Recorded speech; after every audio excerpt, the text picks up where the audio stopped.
ये कहानी है गरीब किसान किशन और उसकी पत्नी रेणु की। रेणु और किशन इतने गरीब थे कि 2 वक्त की रोटी का जुगाड़ कर पाना भी उनके लिए मुश्किल होता था। रेणु और किशन अपने दोनों बेटों को पढ़ाना चाहते थे, लेकिन गरीबी के कारण उनका ये सपना पूरा नहीं हो पा रहा था। लेकिन दुर्गा माता की कृपा से न सिर्फ रेणु और किशन के गरीबी के दिन दूर हो गए, बल्कि उन्होंने अपने दोनों बेटों को भी पढ़ाया। किशन एक बहुत ही गरीब किसान था। उसके पास बहुत थोड़ी सी जमीन थी, जिस पर वो खेती करके अनाज उगाता था और उसे बेचकर पैसे कमाता था। जमीन थोड़ी होने के कारण अनाज की उपज भी कम ही होती थी, जिससे किशन की कमाई भी कम ही होती थी। कम कमाई में किशन का परिवार रूखा सूखा खाकर गुजारा कर रहा था। किशन के परिवार में उसकी पत्नी रेणु और 2 बेटे जय और अजय थे। जय के पापा, हमारे थोड़े से खेत हैं, क्या हम उसमें कोई ऐसी फसल नहीं लगा सकते जिसमें खर्चा कम और मुनाफा ज्यादा हो? जय और विजय अभी तो छोटे हैं, लेकिन धीरे धीरे अब वो बड़े हो रहे हैं और उनकी जरूरतें भी बढ़ रही हैं। हमें उन्हें स्कूल भी तो भेजना होगा। मैं नहीं चाहती कि हमारे बच्चे भी हमारी तरह अपनी जिंदगी गरीबी में गुजारे। मैं मुखिया जी से बात करता हूँ, शायद वो कोई उपाय बता दें। चाहता तो मैं भी यही हूँ रेणु की हमारे बच्चे पढ़ लिख कर बड़े अफसर बने। इसके लिए मुझसे जितना बन पड़ेगा मैं उतना जरूर करूंगा। मैं कल ही मुखिया जी से इसके बारे में बात करूंगा। किशन दूसरे दिन गांव के मुखिया के पास जाता है। प्रणाम मुखिया जी। आओ आओ किशन, कहो कैसे आना हुआ? मुखिया जी, मैं चाहता हूँ कि अपनी खेती में कोई ऐसी फसल उगाऊं जिससे मुनाफा दोगुना हो। अच्छे पैसे कमाऊंगा तो बच्चों को पढ़ा सकूंगा। अरे बच्चों को पढ़ाकर क्या करेगा? मेरे खेत में मजदूरी पर लगा दे, वो दोनों भी जल्दी काम सीख लेंगे और 2 पैसे भी कमाएंगे। मेरी मान तो तू अपने खेत भी मुझे बेच दे, मैं तुझे अच्छे दाम दूंगा। अच्छा मुखिया जी, सोच के बताता हूँ। किशन घर आ जाता है। मुखिया जी से क्या बात हुई? किशन अपनी पत्नी रेणु को मुखिया जी की कही हुई सारी बात बताता है, जिसे सुनकर रेणु नाराज हो गई। मुखिया तो चाहता है कि सारा गांव उसकी गुलामी करता रहे।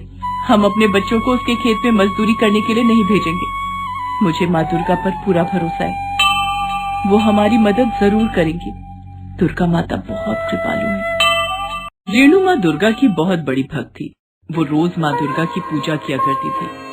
रेणु की भक्ति को देखकर किशन भी माँ दुर्गा पर बहुत आस्था रखने लगा था। अपनी सामर्थ्य के अनुसार ही वे दोनों रोज माँ दुर्गा की पूजा करते और उन्हें प्रसाद चढ़ाते। घर में चाहे खाने के लिए अनाज हो या ना हो, किशन माँ दुर्गा को प्रसाद चढ़ाने के लिए मिश्री की डली जरूर लाता। कभी कभी तो पूरा परिवार दुर्गा माता को चढ़ाया हुआ प्रसाद खाकर ही दिन गुजार देता। धीरे धीरे नवरात्रि का त्योहार नजदीक आ रहा था। किशन की पत्नी रेणु ने घर पर ही माता रानी के कपड़े सिलकर तैयार कर लिए। जय के पापा, नवरात्रि का त्योहार नजदीक आ रहा है। मैंने माता रानी के लिए नए कपड़े सिलकर तैयार कर लिए हैं, लेकिन हमें बाजार से पूजा भोग और व्रत का सामान खरीद कर लाना होगा। जय की माँ, तुम तो जानती ही हो कि हमारे पास खाने के लिए भी पैसे कम पड़ जाते हैं, लेकिन तुम चिंता मत करो। मैं माता रानी की पूजा के लिए रोज थोड़ा थोड़ा पैसा बचाऊंगा और हम नवरात्रि की पूजा जरूर करेंगे। आप परेशान क्यों होते हैं जी? मैं एक समय का खाना नहीं खाऊंगी। समझ लूंगी कि माता रानी के नाम पर व्रत रख रही हूँ। हमारे थोड़े पैसे तो बच ही जाएंगे। जय की माँ, ठीक है, तो मैं भी एक समय का खाना नहीं खाऊंगा। अनाज के कुछ पैसों की बचत हो जाएगी। और इस तरह दोनों पति पत्नी रोज दोपहर का खाना नहीं खाते और भूखे रहकर माता रानी की पूजा के लिए पैसे बचाने लगे। रेणु अपने दोनों बच्चों जय और अजय को भी 1-1 रोटी कम खिलाने लगी। माँ, 1 रोटी और दो ना। अजय बेटा, आज सुबह से तेरा पेट ठीक नहीं है ना? बारिश का मौसम है, ऐसे में ज्यादा खाना भी ठीक से पचता नहीं है। थोड़ा कम खाएगा तो पेट भी सही रहेगा और शरीर में भी फुर्ती रहेगी। माँ, तुम यूं ही बोलती हो, कम खाओ कम खाओ, कभी भरपेट खाना नहीं खिलाती। अजय की बात सुनकर रेणु की आंखों में आंसू आ जाते हैं, लेकिन अपनी साड़ी के आंचल के कोने से वो अपने आंसू पोंछ लेती है और अपना दुख छुपाने की कोशिश करने लगती है। उधर माँ दुर्गा और उनकी सवारी शेरू रेणु की ये दयनीय हालत देख रहे थे। माता, रेणु आपकी बहुत बड़ी भक्त है। आपकी पूजा करने के लिए वो खुद भी भूखा रहकर पैसे बचा रही है। और अपने बच्चों को भी भूखा रख रही है। माता, क्या रेणु और किशन के दिन नहीं बदलेंगे? क्या उनका अपने बच्चों को पढ़ाने का सपना पूरा नहीं होगा? उनकी गरीबी और दुख मुझसे देखे नहीं जाते। इस हाल में भी रेणु और किशन आपको एक पल भी नहीं भूलते हैं। वे दोनों सदा आपकी स्तुति करते हैं। शेरू, रेणु और किशन वो दोनों मेरे प्रिय भक्त हैं। उन दोनों की गरीबी के दिन जरूर दूर होंगे और उनके बच्चे भी पढ़ेंगे। सही समय आने पर सब हो जाएगा। अभी उनकी परीक्षा की घड़ी है। माता, इतनी कठिन परीक्षा, लेकिन मुझे विश्वास है कि इस परीक्षा में रेणु और किशन जरूर प्रथम आएंगे, क्योंकि माता, जिसके साथ आपका आशीर्वाद हो वो कभी हार नहीं सकता। शेरू की बात सुनकर दुर्गा माँ मंद मंद मुस्कुरा देती है। उधर पृथ्वीलोक पर रेणु और किशन नवरात्रि के त्योहार की तैयारी कर रहे थे। जय के पापा, दुर्गा माता की जो मूर्ति हमारे पास है वो बहुत पुरानी हो गई है। क्या हम माता की नई मूर्ति नहीं खरीद सकते? जय की मम्मी, मैं देखता हूँ कि हमारे पास बचाए हुए पैसे कितने हैं। किशन जब बचाए हुए पैसों को देखता है तो वो बहुत कम थे। जय की मम्मी, इतने पैसों में मूर्ति तो नहीं आएगी।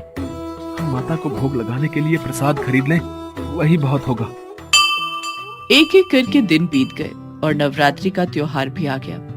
रेणु घर की साफ सफाई कर रही थी, तभी उसने देखा कि उसका बड़ा बेटा जय उसके घर में रखी दुर्गा माता की मूर्ति में पेंट कर रहा था। अरे वाह जय बेटे, तूने तो माता की पुरानी मूर्ति को भी बिल्कुल नया बना दिया। इसे देखकर सब यही कहेंगे कि ये तो नई मूर्ति है। देखना, माता रानी तुझे इसका फल जरूर देंगी। कल से नवरात्रि का त्योहार शुरू हो रहा है। तुम दोनों भाई सुबह सुबह तैयार होकर माता की पूजा करने में मेरी मदद करना। दूसरे दिन से रेणु का परिवार माता रानी की पूजा में जुट जाता है। अजय पूजा के लिए फूल तोड़कर लाता, जय दुर्गा माता की चालीसा पढ़ता, किशन बचाए हुए पैसों से प्रसाद के लिए मिश्री की डली खरीद कर लाता। रेणु और किशन अपने बच्चों के साथ दुर्गा माता की भक्ति में डूब जाते। जय अम्बे गौरी मैया, जय श्यामा गौरी, तुमको निश दिन ध्यावत, मैया जी को निश दिन ध्यावत, हरि ब्रह्मा शिवरी, जय अम्बे गौरी। रेणु और उसके परिवार ने एक वक्त का भोजन कर नवरात्रि का व्रत रखा, लेकिन 9 दिनों तक व्रत रखना बच्चों के लिए बहुत कठिन हो रहा था। माँ, मुझसे ये व्रत नहीं रखा जाता। तुम खाने के लिए फल तो देती नहीं हो। हाँ माँ, हमें व्रत में खाने के लिए फल और दूध चाहिए। मेरे बच्चों, अगर तुम अभी व्रत रखोगे तो तुम्हें दुर्गाष्टमी के दिन हलवा पूरी खिलाऊंगी। हलवा और पूरी का नाम सुनकर दोनों बच्चे खुश हो जाते हैं और खुशी खुशी नवरात्रि का व्रत रखने लगे। इस तरह से रेणु दुर्गा अष्टमी के लिए थोड़े थोड़े पैसे बचाने लगी और धीरे धीरे दुर्गा अष्टमी का दिन भी आ गया। एक दिन पहले रेणु ने अपने अड़ोस पड़ोस की बच्चियों को कंचकी पूजन के लिए निमंत्रण दिया। उधर ये सब देखकर दुर्गा माता शेरू से कहती हैं, शेरू, अब हमारे पृथ्वीलोक जाने का समय आ गया है। हाँ माता, चलिए चलकर देखते हैं कि रेणु और किशन किस तरह से आपकी भक्ति कर रहे हैं। वो तो मैं यहाँ से ही देख रही हूँ, लेकिन अब समय आ गया है कि हम उनकी मदद करें। कैसी मदद माता? कल दुर्गाष्टमी है। हम रेणु और किशन के घर चलेंगे, वहाँ तुम्हें सब समझ आ जाएगा। दूसरे दिन रेणु कंजकों को भोग लगाने के लिए हलवा, पूरी और चने का भोग लगाने के लिए थोड़ा सा प्रसाद बनाती है। पूजा करने के बाद रेणु उन बच्चियों के आने का इंतजार करने लगती है जिन्हें वो एक दिन पहले न्योता देकर आई थी। काफी समय इंतजार करने के बाद रेणु के घर कोई नहीं आया। रेणु बहुत गरीब है, उसके पास कंजकों को खिलाने के लिए कुछ नहीं होगा। ऐसा सोचकर उन बच्चियों के माता पिता ने उन्हें रेणु के घर नहीं भेजा। जय के पापा, कंजकों की पूजा का मुहूर्त निकला जा रहा है, लेकिन अभी तक बच्चियां नहीं आई। लगता है उनके घर जाकर उन्हें बुलाना पड़ेगा। नहीं जय की माँ, तुम्हें किसी को बुलाने की जरूरत नहीं है। लेकिन कंजकों की पूजा करके उन्हें भोग नहीं लगाया तो मेरी पूजा अधूरी रह जाएगी और माता मुझसे नाराज हो जाएंगी। तभी दरवाजे पर एक 10 साल की बच्ची की आवाज आई, कोई मुझे खाना खिला दो। कोई मुझे खाना खिला दो। आवाज सुनकर रेणु बाहर आई। तुम कौन हो बेटी, और तुम्हारे साथ ये बालक कौन है? माँ, मेरा नाम दुर्गा है और ये मेरा छोटा भाई शेरू है। हम 3 दिन से भूखे हैं, क्या हमें कुछ खाने को मिलेगा? हाँ हाँ बेटी, तुम दोनों मेरे घर के अंदर आओ। रेणु को लगता है कि बच्ची के रूप में दुर्गा माता स्वयं उसके घर आई है। वो बच्ची दुर्गा और उसके भाई शेरू को भोग का प्रसाद खिलाने लगती है।